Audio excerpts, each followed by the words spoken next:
The repair shop is back on our screens this evening, and we'll see host Jay Blades and the team working on some very special items that celebrate the contributions of the Windrush generation, ahead of Windrush Day on June 22nd. And while Jay, 53, is known for fixing things, it's fair to say the restoration expert has understandably struggled in the past to fix himself when going through extremely tough times. In 2015, his world completely fell apart and he endured some of the darkest days of his life when he lost everything all at once: his marriage, the charity he was running, and his home. At rock bottom, he even considered taking his own life. If you'd asked him back then, he'd never have believed that in just a few years he'd end up presenting a popular television show. I would have said, me? Never. They will never have me on TV. Nope, that is never going to happen. Jay grew up living on a council estate in Hackney with his mum and maternal half-brother and hiding the fact that he couldn't read. He credits his love of restoring furniture to his childhood, as he was often repairing things as his family couldn't afford to buy more. Appearing on Channel 5's There's No Place Like Home, Jay told how things didn't improve in his 20s, and he would later end up homeless. At 21 I was all over the place, he admitted. I had no direction. I left London because I was getting into loads of fights and there were people after me. My mum moved to Luton and I lived up there with her for a bit. I had my first child, and then split up with the missus and moved back to London. Then I ended up homeless and went into a hostel. I had a supermarket carrier bag with all of my stuff in there and it wasn't a lot. At 31, things seemed to be turning around for him as he enrolled in university as a mature student to study criminology, and while there he met his first wife, Jade, and the pair had a daughter together. The pair were said to be a brilliant business team and they set up a charity together, called Out of the Dark, which helped to train disadvantaged youths to restore old furniture. After running the charity for 15 years, it lost its funding, and around the same time, Jay and Jade's relationship broke down as there was no longer a spark. Jay revealed he would lay wide awake agonizing over whether they should split and felt huge amounts of guilt. I was the one who had brought the happy house, our family home, our business, all crashing down, wrote Jay in his book, Making It: How Love, Kindness and Community Helped Me Repair My Life. There was too much internal pressure to cope with, and Jay explained he snapped in the darkest moment of his life in April 2015.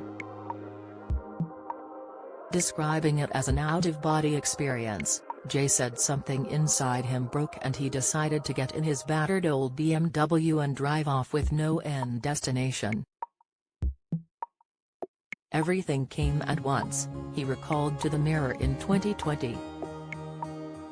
My marriage had broken down, I didn't have any money, and the people that I employed I had to make redundant. The state that I was in, I would have taken my own life, and I came close. I got in my car and decided to drive. I had no vision of where I was going.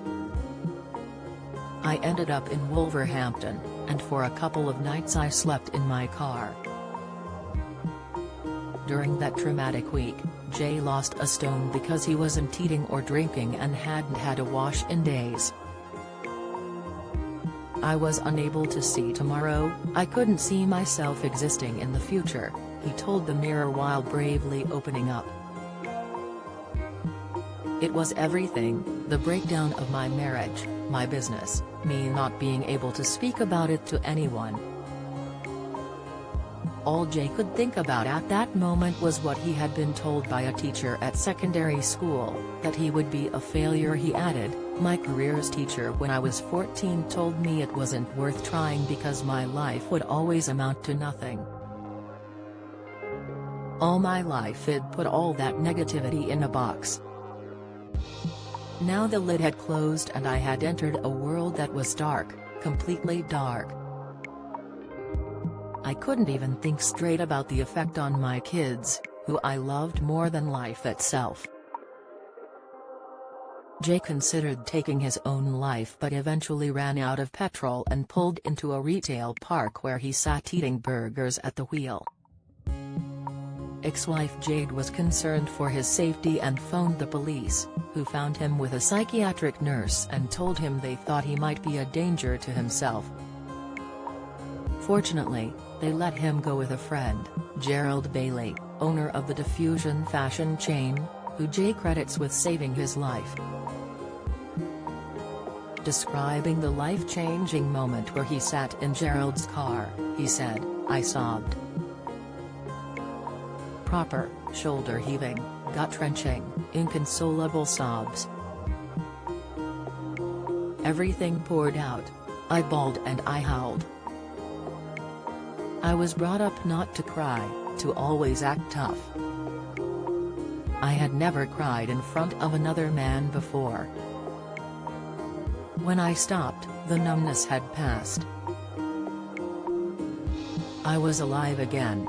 Gerald arranged for Jay to stay with his mum and stepdad, who became like a second family amid his recovery. He told the Mail, "It's weird what I'm about to say, but by living with them, they gave me life again. They reborn me. At 45. I was experiencing being born again, sick. They would cook me food, look after me, I would look after them, and it was the most beautiful second childhood I had at 45."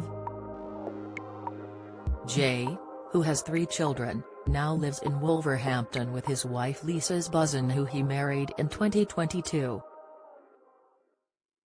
Has since set up Jay & Company, a furniture restoration business in the city.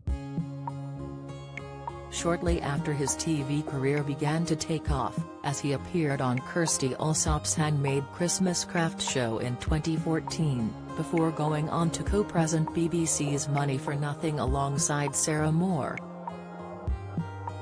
In 2017 he started presenting The Repair Shop, which is now in its 12th series. As well as hosting The Repair Shop, the presenter has landed his own feel-good spin-off, Jay's Yorkshire Workshop, making items from scratch for deserving people. He is helping groups of volunteers build bespoke pieces for unsuspecting community heroes, everything from chairs to cabinets, to cocktail bars. He told the Mirror, "So many people have given back to their communities. Now it's time for my community workshop to give back to them." If you're struggling and need to talk, the Samaritans operate a free helpline open 24/7 on 116 123. Alternatively, you can email joe@samaritans.org or visit their site to find your local branch.